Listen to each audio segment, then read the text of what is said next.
people typing, and just to be mindful of others who are on the phone, and please put yourself on mute if you're also working at the same time. I would appreciate that. Okay, let's get started. So here we are. So we're going to talk today about WQX and StoreRet, and we're going to get into some best practices. What are those hierarchy pieces within WQX? How does data have to be submitted in like a parent type of format? And then getting an introduction to WQX Web and how people make their data map to the WQX schema, and then how the data actually gets submitted to our warehouse. So we saw this diagram last time we had this.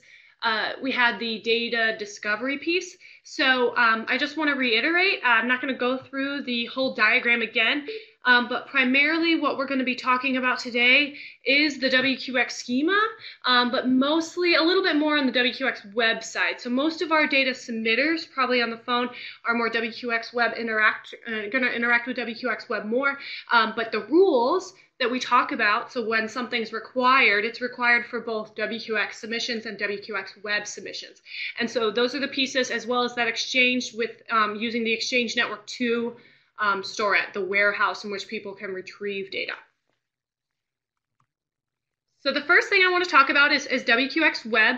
And WQX Web, I did talk about this a little bit last time, but just to reiterate, it is created to allow users to more easily share data with EPA. It is highly compatible with Excel. It really is, map your column. What column do you have your monitoring location ID? Great. We'll just say, okay, that's also column B.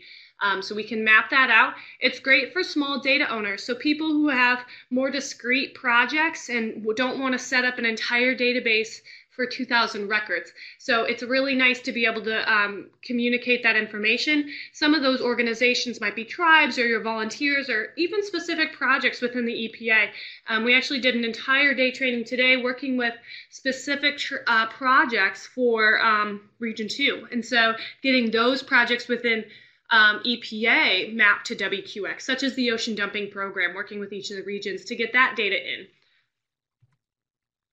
And then I want to describe WQX Web 2.5. So WQX Web 2.5 is an upgrade that I think we did within the last 6 months, and we made it more user-friendly. So if you've used WQX Web before, one moment. If you've used WQX Web before, this is more user-friendly. So we've kind of streamlined the tabs and the help information, as well as made it sequential, chronological order from left to right, how you move across the process in submitting the information. One of my favorite things about WQX Web 2.5 is it accepts Excel spreadsheets now. It didn't used to. I know that sounds simple, but it didn't. It's accepted text files and CSV files, but now it accepts Excel sheets, which is wonderful. The error messages are clear. So if you've used it, the 2.0, sometimes you've got errors that were a bit cryptic. You didn't know what you had to fix. And now we've kind of broken down those error messages to be more user-friendly. Obviously, we didn't take out all of them, but we did reword a lot of them. So you should be able to understand why you're getting an error. We've added more options for resolving errors within the system. So a lot of times before, you couldn't, if you got an error, you'd have to go into your raw data file and change whatever it is to make it not cause the error. So now what we can do in some circumstances, you can resolve it online. And so you can say, oh, just change this sample type to X. It was missing a sample type, for example. You can tell it, just for one record, you can tell it, oh, here's the one I meant to do, and you don't have to reload the file and do all that work. You can submit that change and then revalidate it and submit it off. And so it's just, it's less burdensome in that way. There's more help documentation. So we have this whole help tab here on the right. There's the glossary of terms, how to use WQX Web. There's the user guides and the template files. So you can get that all there. You don't have to even navigate through the web page as much either. And you can copy import configuration elements, which is one, like my second favorite thing, probably besides the Excel, is that now if I have a column C, D, E, and F, all are characteristics. One's pH, one's temperature, one's conductivity. I can copy that kind of structure within the import configuration to each of those other columns rather than having to do that again and putting the result value in the unit and all of that within the column. And I'll explain that a little bit more. That's a crosstab, but it's nice to have that ability to copy rather than going in and selecting each element on its own. So before I leave WQX Web, does anybody have any questions?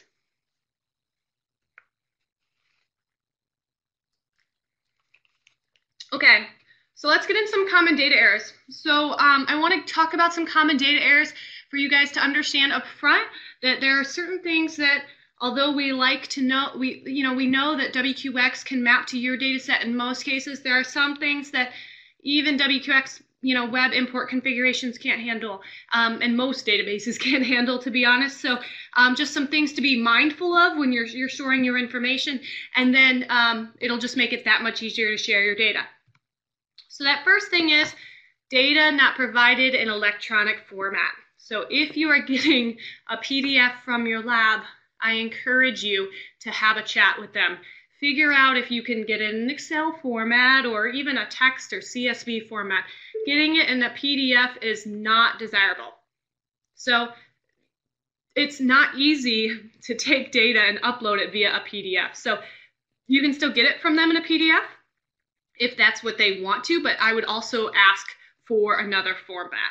And furthermore, you can talk to them about getting it in a specific format. So if you said, well, can you use the allowable characteristics from WQX? Most labs will say, yeah, we can do that. Just give them to us. Tell us which ones we need to use. So they can generate a file that's highly WQX compatible for you, and then that will reduce data entry errors, the data copying and pasting, and it just makes it that much easier on you because you're collecting this data, you want to do the assessments, you don't want to sit there changing characteristic values on your side. You have more work to do than that. So work with them and see what you can do up front to make it more WQX compatible.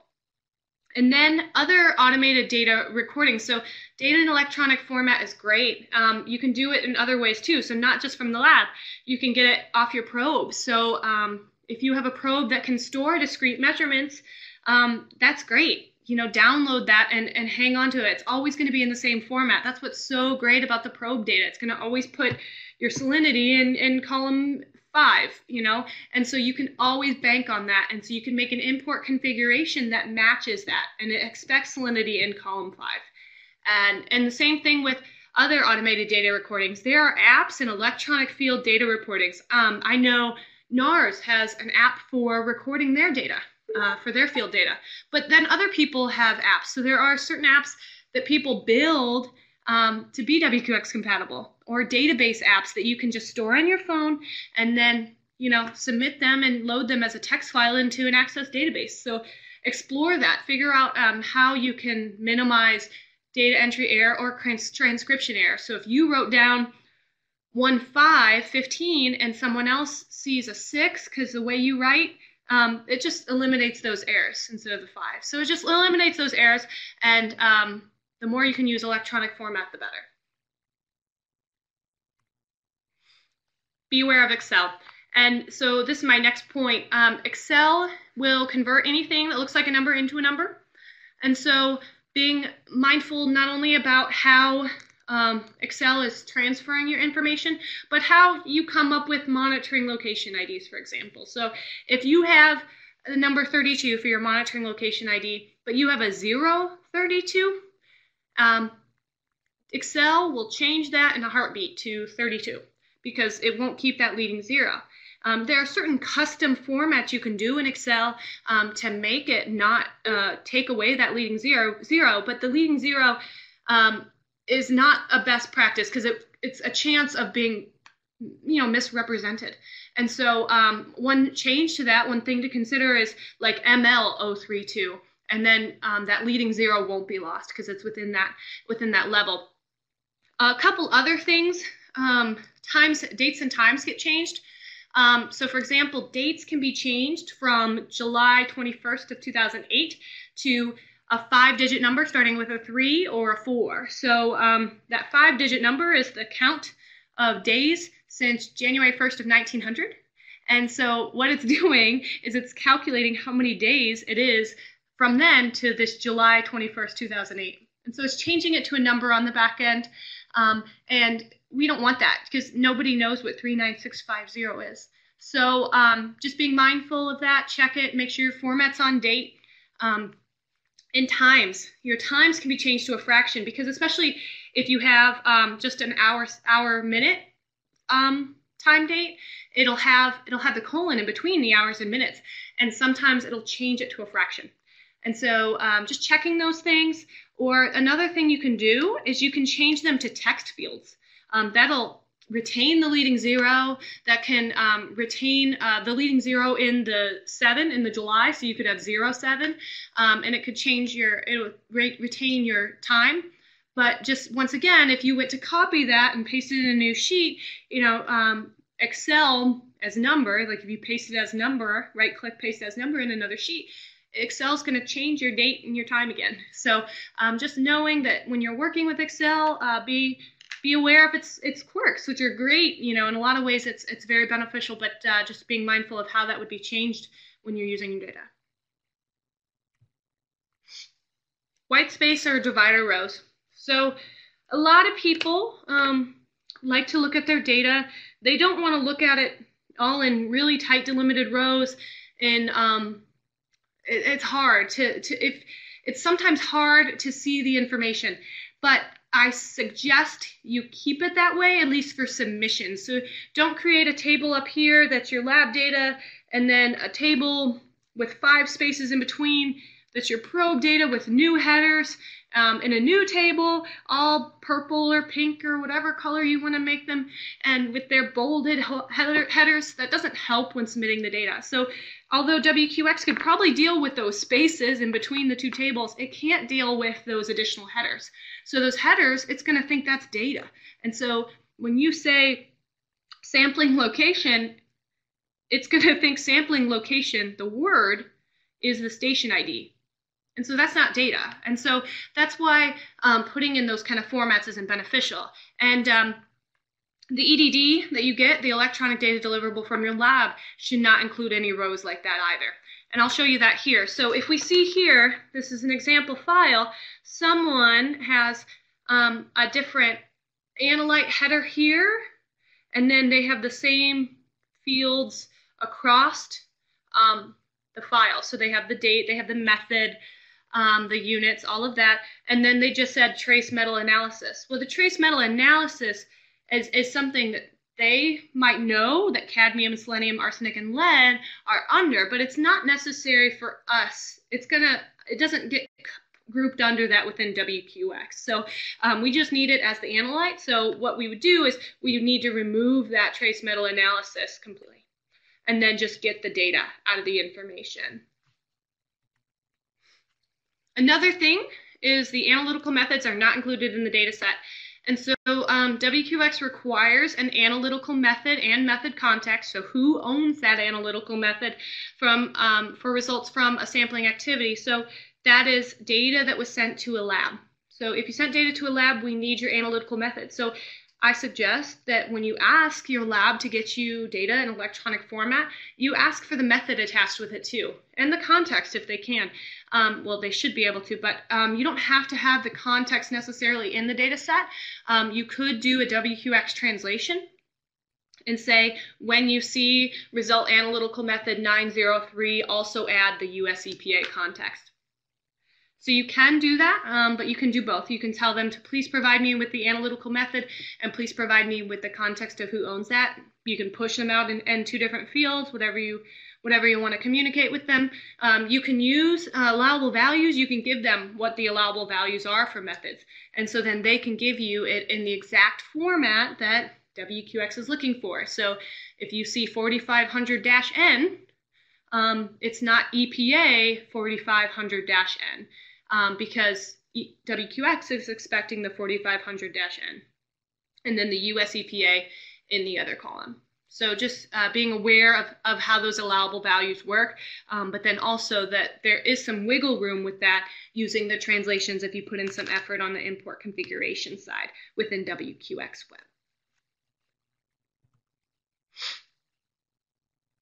So detection conditions and limits with result values. So WQX tracks results separate from detection conditions. And what do I mean by a detection condition? Well, it's a scenario where an actual result cannot be provided. So that is a not reported, that's a not detected, that's an above quantification limit, that's a below quantification limit. It's a variety of options. You can look at the allowable values within WQX, but we don't put that with the result value. And there are a couple reasons for that. So some people want to they capture detection conditions very differently. And so because we can't standardize that, people could get away with putting just an ND or asterisk ND or a less than sign or a larger than sign, or but the problem with that is people are going to do it a bunch of different ways because that's how they're going to standardize their information. But what's easily understood by someone else, by the data submitter, may not be easily understood by the data user.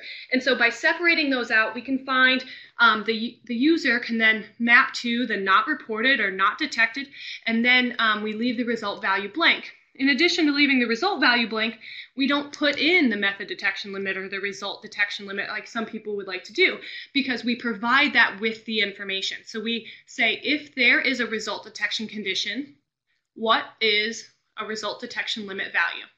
So if it was above the quantification limit, provide me with the upper quantitation limit, and then give me the unit with that.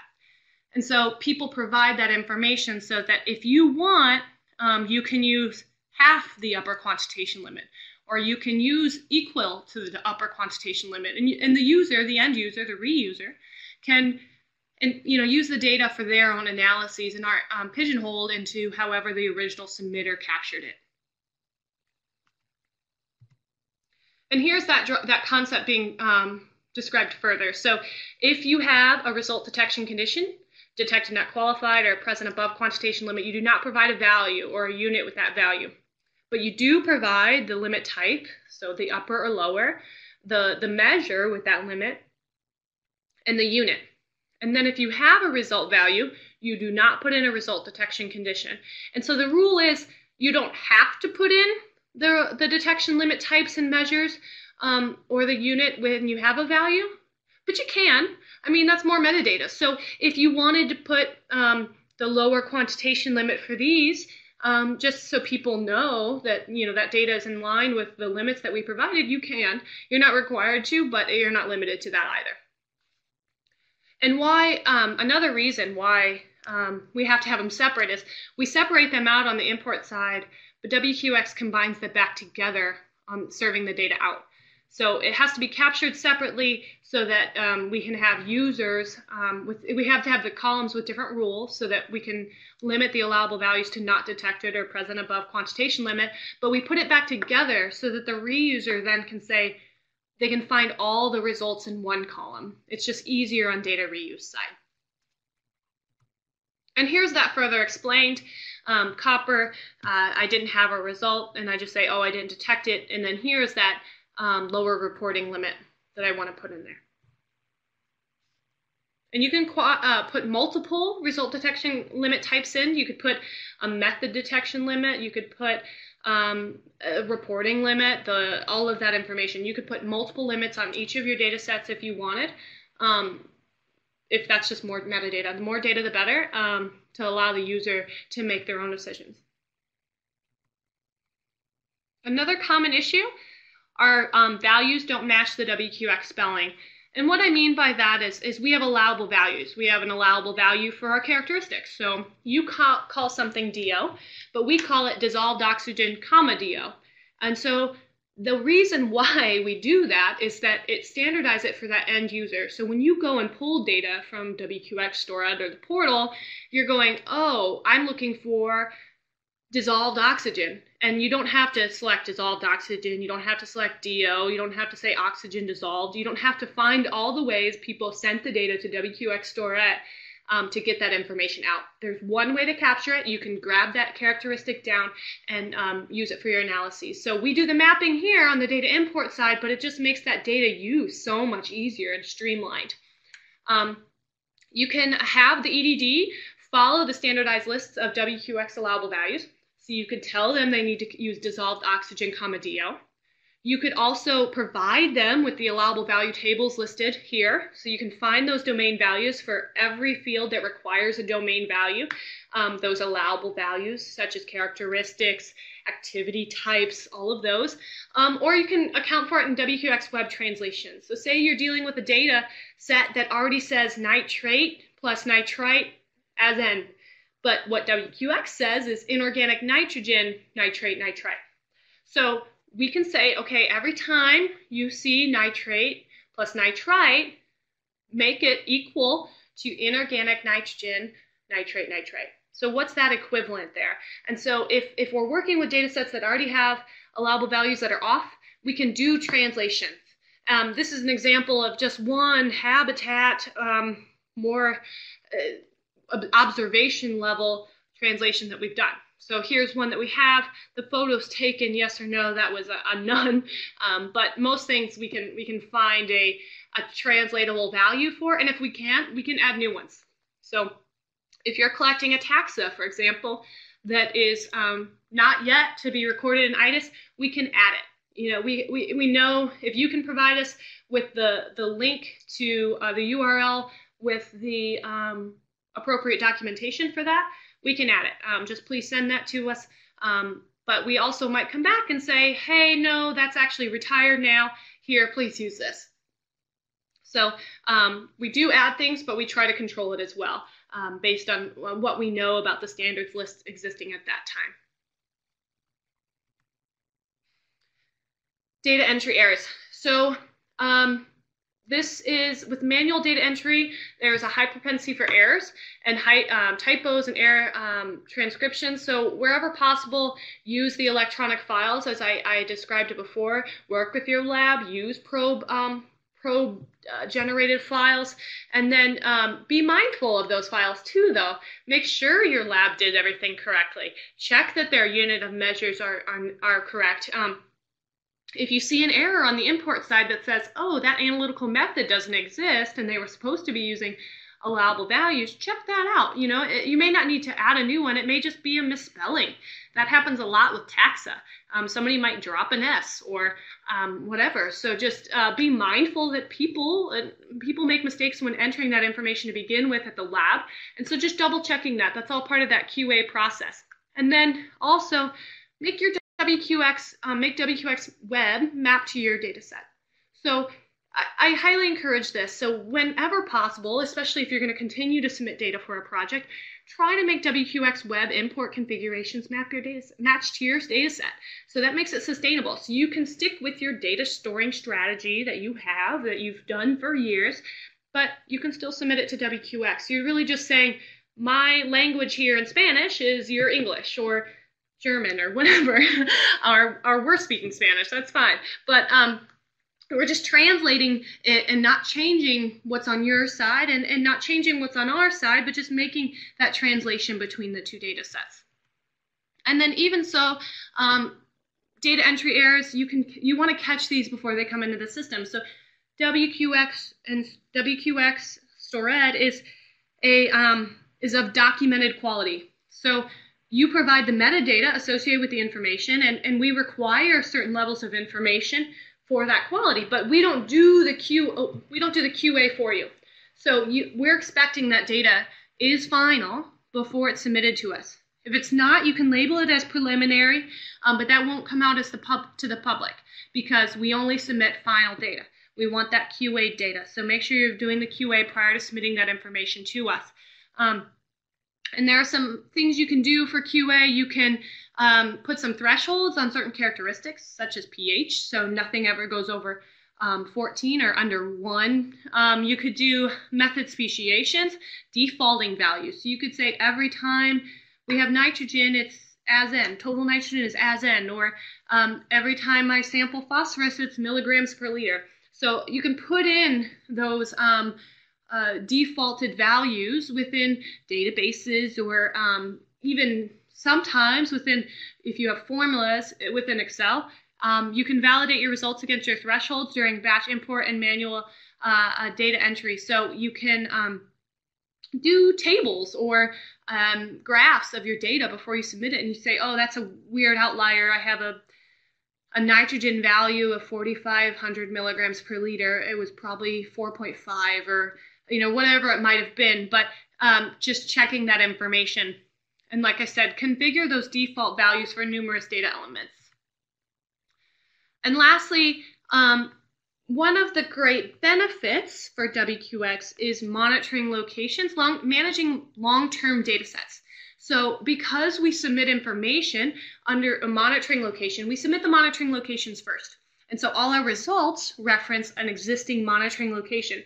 And by doing that, we're forcing the results to always map to an existing monitoring location, or you create a new one, and then we can maintain those data sets over time. But it's up to you to maintain those data sets. So the database can only do so much. It can only force you to have a monitoring location in there before you submit the results, but it can't force you to say, no, that lat long is really close to a different lat long that you have here.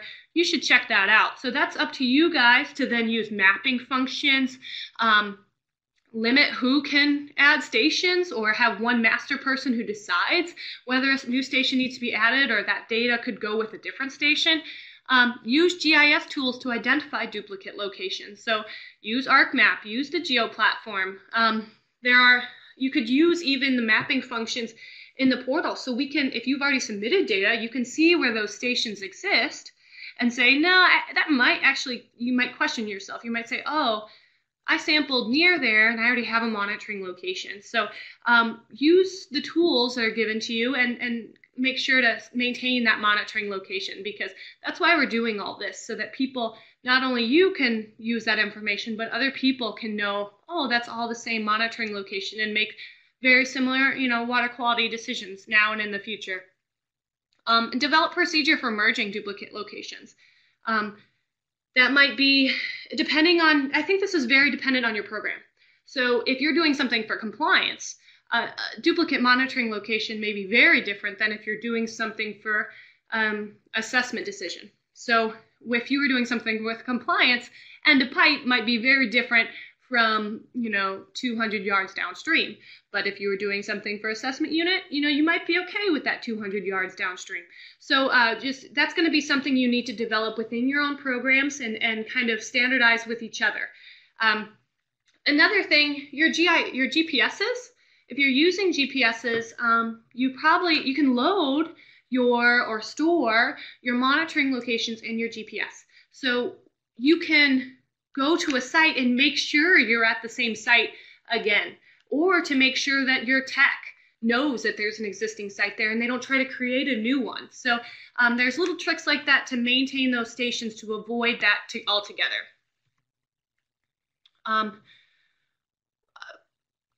Same thing. You can also, with duplicate locations, you want to merge them. But if you are very interested in having a lat long in your data set for that data sample. So let's say you say that I am 5 yards away from my normal monitoring location, but I still want to store that I'm a little bit farther, like my lat long. We can put that into your results, but we roll it up to that master monitoring location. So you could say, oh, I'm still at ML032. But I'm actually just a little bit different. So we can store that lat long at the activity level if you want. That's more metadata, so people can use that information. So that's really important, especially with what the data is going to be used for. So maintaining all metadata possible, it's definitely, we can definitely handle that. So at this point, we're going to get into more of the data elements. Does anybody have any questions about data management or preparing that information for WQX Tourette?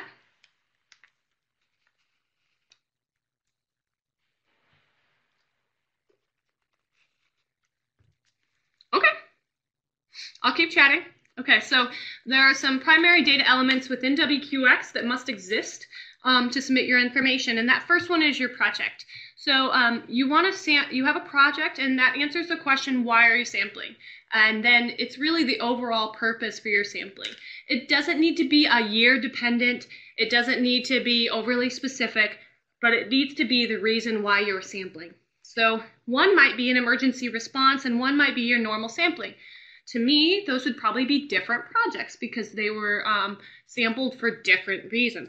But if you were sampling this year at a set of stations, and it's all a part of your normal 106 funding, for example, and then you're sampling next year that is still under 106 but different stations, you could probably keep that project ID because it's all under 106 and all the reasons why, so you can make those assessment decisions. You may just be a rotating basin. So that's up to you to make that distinction if you want to, but really it doesn't need to be overly specific breakdown of years or locations. So it's really just why are you doing it?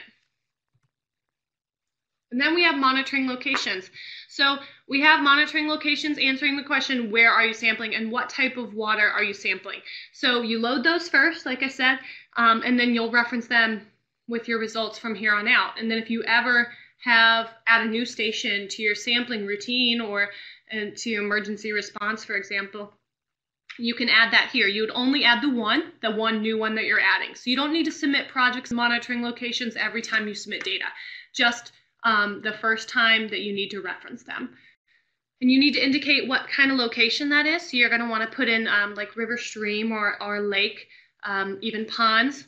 You aren't required to put in your HUC code, your 8-digit HUC. We can generate that with your lat long, but if you would like to provide it, you're welcome to. The tribal land indicators and tribal land names, that's not required, but if you are a tribe sampling, we encourage you to put that information. Lat longs, and then we also need sample collection method, or the monitoring location method, and how you found those monitoring locations. So did you use a map? Did you use a GPS? That kind of stuff, as well as the reference datum. So is that a NAT 83? So it's really good for us to have that information when people reuse the data. And then lastly, activities and results.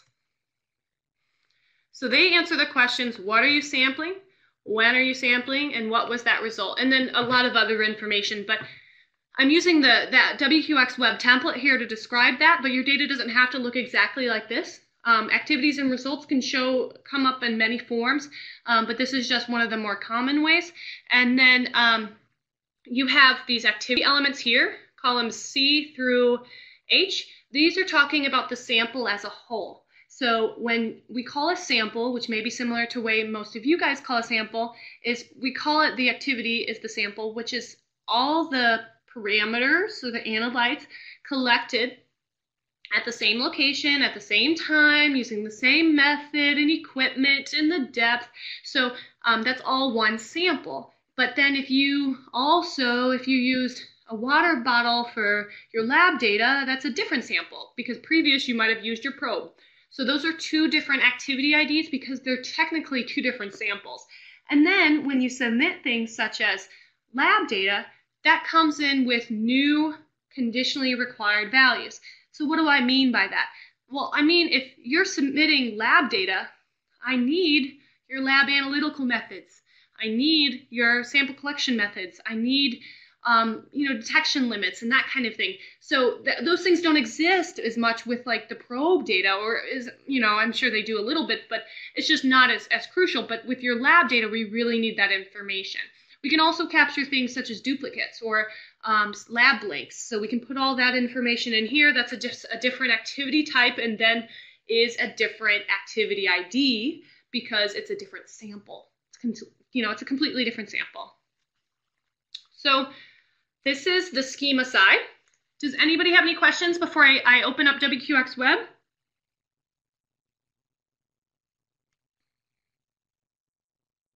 Okay. Ooh, sorry, one more slide. Required data elements. If you're interested in mapping your data to WQX, there are a few ways to do it. One of my favorite ways is you can download the Water Quality Exchange web template files, and if you go to the physical chemical one, this is on the EPA.gov website, so if you go to epa.gov/storette, and then you hit upload data, and then in there is the web template files, and then if you click on that link, you can go to physical chemical data, and you download that zip file, and within that zip file is a WQX web data dictionary.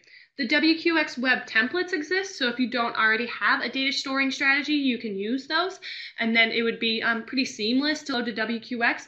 But if you've already got a data strategy, you can look at this data dictionary and say, oh, I'm missing this required value, or I need to figure out how to map my statistical base code, and does that exist for WQX Storette? And so you can figure out how to map your data within the import configurations. All right, so let's go to CDX. So you can go to cdx.epa.gov. If you don't already have a user ID, feel free to shoot me an email or to storeit@epa.gov. Send your name, send your organization, your address, your phone number, and your email. And then if you have an org ID that you work for, an organization that you work for, an org ID you need access to, let me know that as well. Or if you need me to create a new one, because maybe your org ID doesn't already exist in WQX. We can get you set up, and then you can log in here. And so we all log in through the Central Data Exchange, which is our interaction with the EPA program. So you log in for the EPA databases. So you log in, and then you might have multiple roles. So for example, you might be submitting air data to the EPA or other kinds of data, and so you might have other roles, but the one we'll give you access to is WQX Web. And then here's that home page for WQX Web. And you've seen this. I showed you this just a little bit ago in the PowerPoint presentation. And so we can kind of go through that briefly to show you. So that first thing you're going to want to do is you can look at these things under setup. So you can check out your user preferences. So that's pretty simple. You can say, what's my default organization? Mine's just the first one alphabetically. I have to change it anyway every time. You can also say I'm always using an SLX file, or I'm always using a XLSM. So you can change that to whatever version of Excel that you're using. I'm going to hit save. You can do other things here too.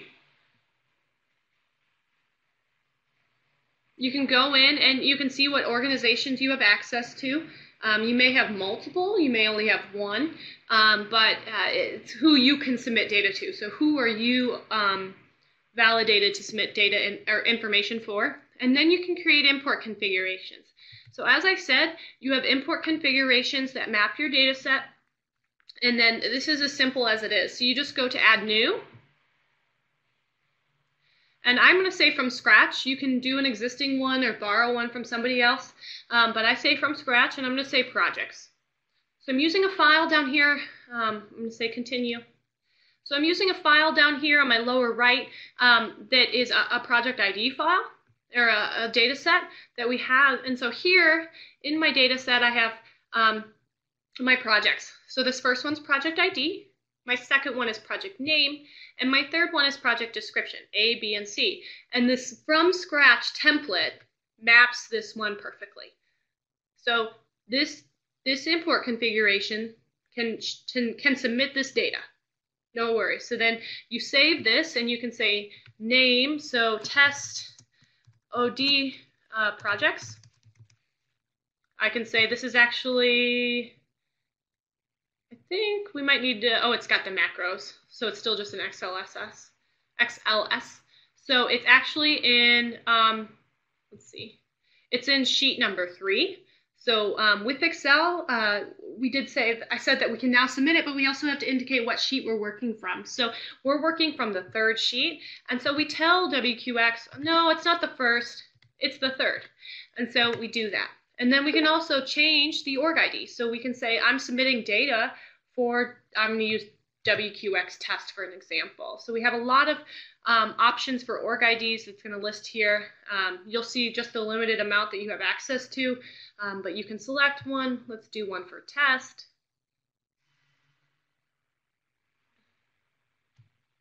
WQX test, and I can hit save. So now this matches my data set perfectly. So I have this file and I have it sitting on my local drive, right? I'm just going to make sure it's good and saved. I can go in, so there's another tab here that are domain values. So I told you those are equivalent to allowable values. So if you needed an allowable value in this data set, you could map it. But projects don't have many allowable values. So we're not going to worry about that. But this is how you submit data. So you go import and submit. You go import projects into the staging area. And so what do we mean by staging area? So staging area is just into like this temporary house WQX area. It's testing your data set for rules, but it's not submitting it to EPA. It hasn't gone through the CDX verification and exists in our warehouse. So you can you can import the projects, and you can say, well, what import configuration? And I said it was test OD projects. So I'm using that drop down. Show that again. It was test import projects. And it's saying it's pulling from the third file. That's great. I'm using my my correct Excel, at least I'm hoping, because it's got the macro on it. And then we have this data contains new data only. So there are a few options. You can say that it's new data only. So what it'll do is it'll say that's an error if you try to overwrite data that already exists in the system, because you don't want to do that because you could change your data, right? You could delete data, you could overwrite it. So if you submit the same activity ID, the same sample group, and it'll overwrite it. So that's the same thing with project ID. So if you already had a project ID existing, it would fail. So just being mindful of what's already there. You can say it contains existing data only, so the system knows you're updating other information, and it may contain new or existing data. So it's going to test both, and then also flag an error saying, well, you might overwrite data. You can do this, but you might overwrite data. Just being mindful of that. And then you say choose file. So this is the import file. You can also attach files. So I do encourage people to attach like QAPs or SOPs, because the more metadata, the better. You have it. So if somebody wants to reuse that information, allow them and give them access to it. That's less people coming back to you and asking you what you meant by your activity sample equipment name. You can say, well, it's in the SOP. Here you go. You know, they don't have to come to you for that. We can say choose file. I'm going to go in here and say this was in my DMC. Oh, nope, it's in my framework. So this is in my DMC presentations. And then I have my copy of OCMA data template. Okay. And so here, it referenced here, it's submitting to WQX test, and I can hit continue. Oh, I didn't like that.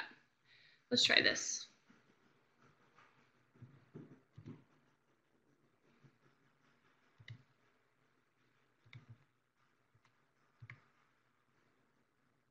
Okay, so now it's importing it. So like I said, this first one is into the staging area. It's testing it just for rules. So it isn't submitting it to WQX. So this was imported. It says imported, but it's pretty much just imported into the staging area. It was successful. This was a total. It was one project. It was valid. It was new, and it wasn't existing. So there were none of them that we were trying to delete. And then we have 6 messages.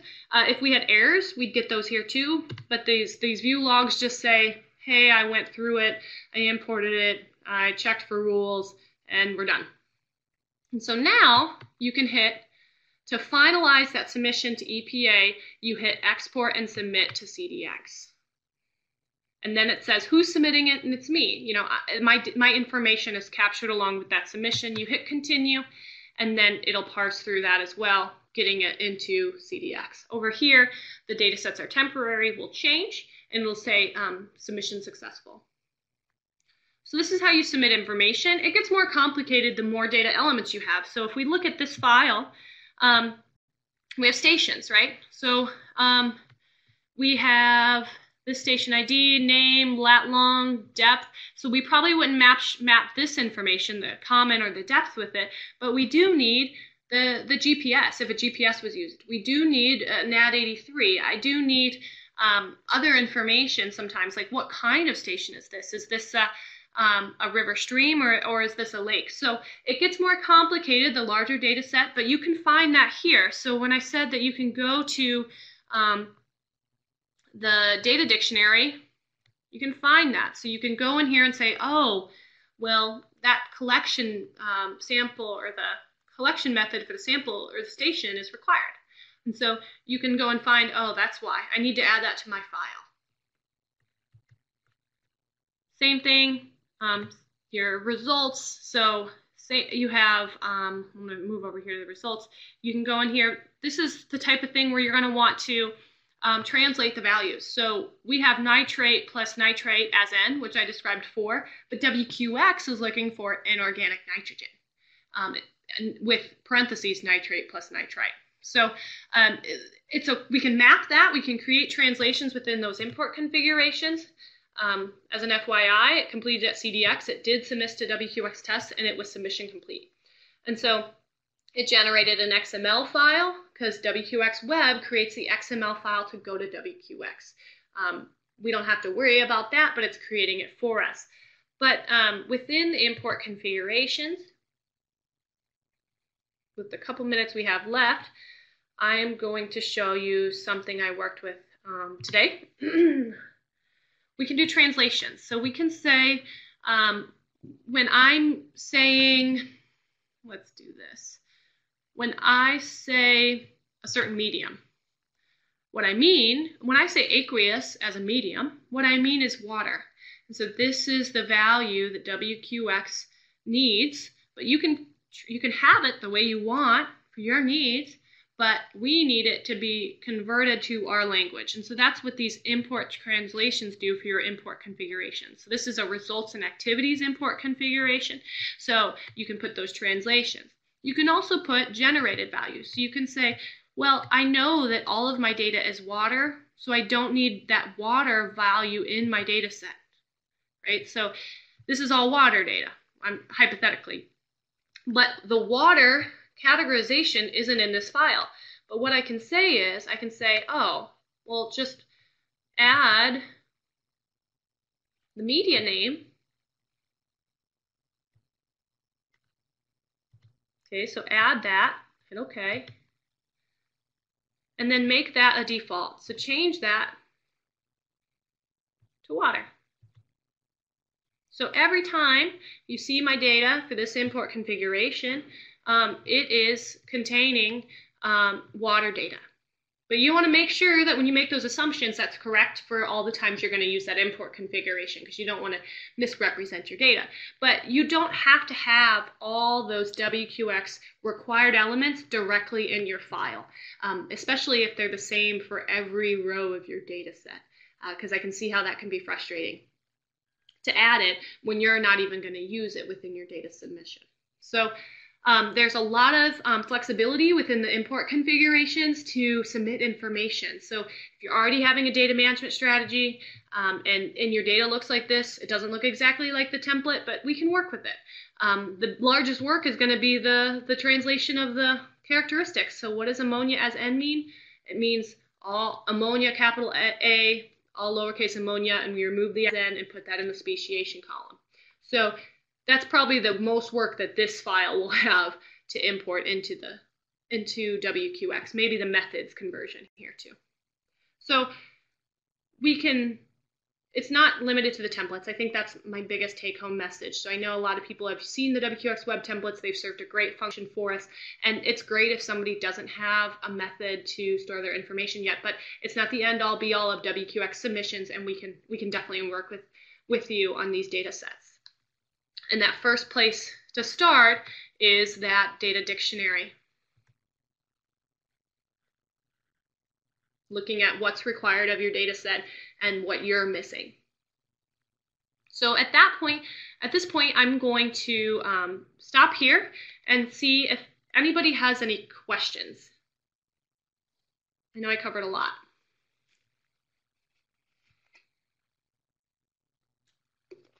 Don't be shy. You can be specific on maybe an organization that we're working with, or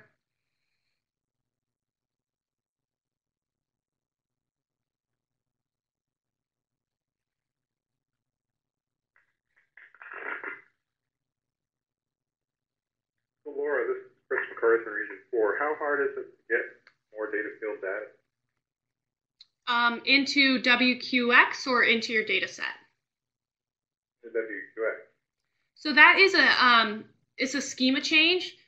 So depending on how it is that we add them. So it's a schema change, so it would need to be within the WQX 3.0, which we're hoping to revise within the next year and a half, and then maybe have out in 2018. So if you have any changes or some suggestions, let's talk, and let's see how we can make it work. Okay. I sent you that example data set of sediment profile imaging results, calculated parameters, special state, mean grain size, or redox layer depth. Those kind of parameters typically calculated out of that image. I'm curious. I assume that that's not. I have a club. Yeah, it's not in WQX as it is now, but it's always worth exploring what other kinds of data we can capture. So what is it that we should be looking to capture? And I think we should have that discussion. And I think starting with that SPI data set you provided would be a great starting point.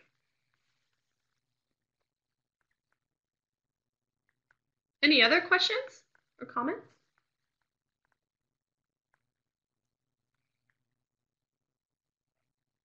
This is Alan from Region 9. I came in late, so I apologize for that. Are you going to be making the PowerPoint presentation available? So I wanted to just catch up on what I missed. I will, and actually I've recorded the whole thing, Alan. So the videos will be up on our Data Management Coordinator SharePoint site, but I can also send the link of the video to anybody on the invite for today. So were you on the Outlook invite? Yes, I was. Perfect. So I'll make sure I. So it sounds like in addition to just getting the file, there's a link where we can actually listen to what you had talked about then. Yes. Yeah. You can hear exactly what I said. Okay. Terrific. Great. Any other questions or comments?